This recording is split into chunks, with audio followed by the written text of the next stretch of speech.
पूरी कर सकती है किंतु लालच नहीं। तो लिख लो जल्दी से, महात्मा गांधी की शिक्षाओं का सार।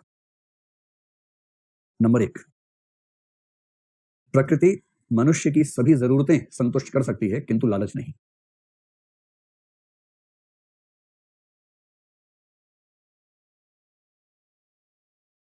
महात्मा गांधी को याद करते नंबर 2 पे क्या ध्यान आएगा सबसे महत्वपूर्ण? एक है सर्वधर्म समभाव। दूसरा लिखिए, हमें प्रत्येक धर्म के साथ सम्मान पूर्वक व्यवहार करना चाहिए, अर्थात सर्वधर्म समभाव। सद्भाव नहीं, समभाव, म पूरा। सर्वधर्म समभाव, इसका मतलब सभी धर्मों के प्रति समान भाव, अर्थात सर्वधर्म समभाव। पूर्ण विराम। ये हुई 2 बातें। और क्या सिद्धांत समझ में आता महात्मा गांधी का? नैतिक क्षेत्र में सर्वोदय है उनका इकोनॉमिक्स का प्रिंसिपल। तो नंबर 3 पे लिखिए, वही अर्थव्यवस्था अच्छी है जो सभी की उन्नति पर बल दे। वही अर्थव्यवस्था अच्छी है जो सभी की उन्नति, ब्रैकेट में सर्वोदय, पर बल दे।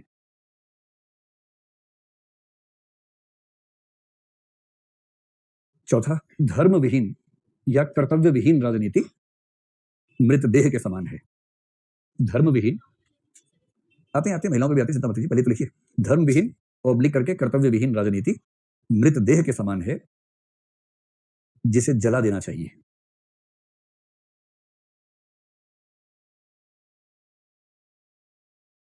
एक अहिंसा है जो उनका सबसे प्रिय प्रयोग था, उसमें लिखिए,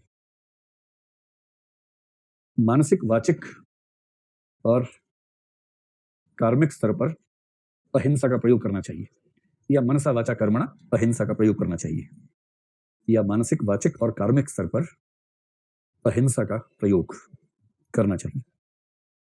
मोटा मोटा 4-5 सिद्धांत आपको याद रह जाए ना, वही सार है बस जो आपको पता है। ठीक, अब आ जाओ तीसरा हिस्सा, हेडिंग बनाओ, मेरे जीवन में इन सिद्धांतों का उपयोग।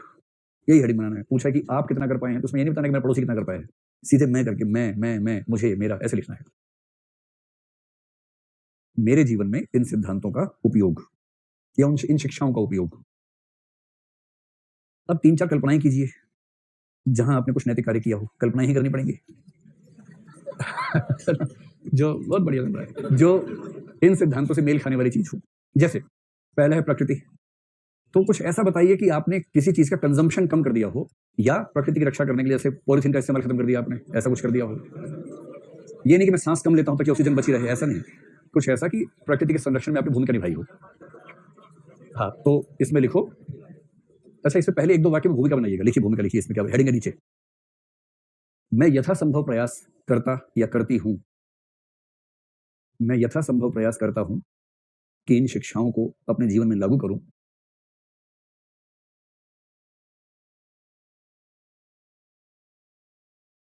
इस उद्देश्य में मैं निम्नलिखित स्तरों पर सफल हो सका हूं। इस उद्देश्य में मैं अभी तक निम्नलिखित स्तरों पर सफल हो सका हूं। इसका मतलब है कि बाकी भी चल रहा है, अगले मेंस की नौबत है 3 और लिखूंगा, लेकिन अभी तक इतना हुआ है। अभी तक इन स्तरों पर सफल हुआ हूं। अब डैश लगा के अपनी महानता की गुणगान कीजिए इसके बाद। नंबर 1, प्राकृतिक संरक्षण के लिए जल का न्यूनतम उपयोग। मेरा ब्लैकेट के शब्द में नहाता ही नहीं हूं प्राकृतिक संरक्षण के लिए जल का न्यूनतम उपयोग, कॉमा, पॉलीथीन का प्रयोग न करना। पॉलीथीन का प्रयोग न करना। कोई एक और बनेगा कुछ? फैन ऑफ कर देना, एसी के बिना तो जान निकल जाती है। ठीक है, जो ठीक लगे। वृक्षारोपण कितना किया होगा आप लोगों ने, देखी रहती है लिखा हुआ।